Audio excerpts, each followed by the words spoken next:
టాలీవుడ్ మన్మథుడు అనగానే గుర్తుకు వచ్చే పేరు అక్కినేని నాగార్జున. 65 ఏళ్ళు దాటినా ఆయనకు యూత్ లో ఫాలోయింగ్ తగ్గలేదు. దానికి కారణం యంగ్ హీరోలకు పోటీగా ఆయన మెయింటైన్ చేసే ఫిట్నెస్. తెలుగు సినిమా సీనియర్ హీరోల్లో స్టైలిష్ గా హ్యాండ్సమ్ గా ఉండేది నాగార్జున ఒక్కరే. ఆ రోజుల్లో అమ్మాయిల్లో నాగార్జునకు ఉండే ఫాలోయింగ్ మరే హీరోకి లేదు. ఇప్పటికీ ఆ క్రేజ్ తగ్గలేదు. హీరోగా నాగార్జున చేసిన ప్రయోగాలు, చేసిన చిత్రాలు ఆయన ఫ్యాన్ బేస్ ను మరింత పెంచాయి. విక్రమ్ సినిమాతో మొదలుపెట్టి ప్రస్తుతం 100వ మైలురాయి చేరుకున్న నాగార్జున, ఆయన ఫిల్మోగ్రఫీలో ఎన్నో వేరియేషన్స్, విభిన్న చిత్రాలు ఉన్నాయి. మరే స్టార్ హీరో ఇలా విభిన్న చిత్రాల్లో నటించలేదనే చెప్పాలి.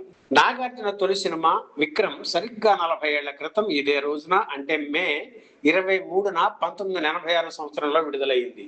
నట సామ్రాట్ అక్కినేని నాగేశ్వరరావు వారసుడుగా ఆయన ప్రేక్షకుల ముందుకు వచ్చారు.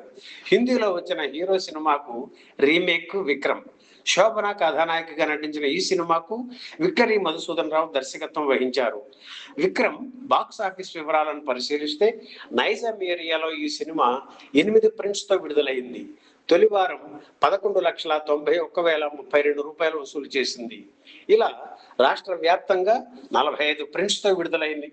మొదటి వారం 47,27,218 రూపాయలు వసూలు చేసింది.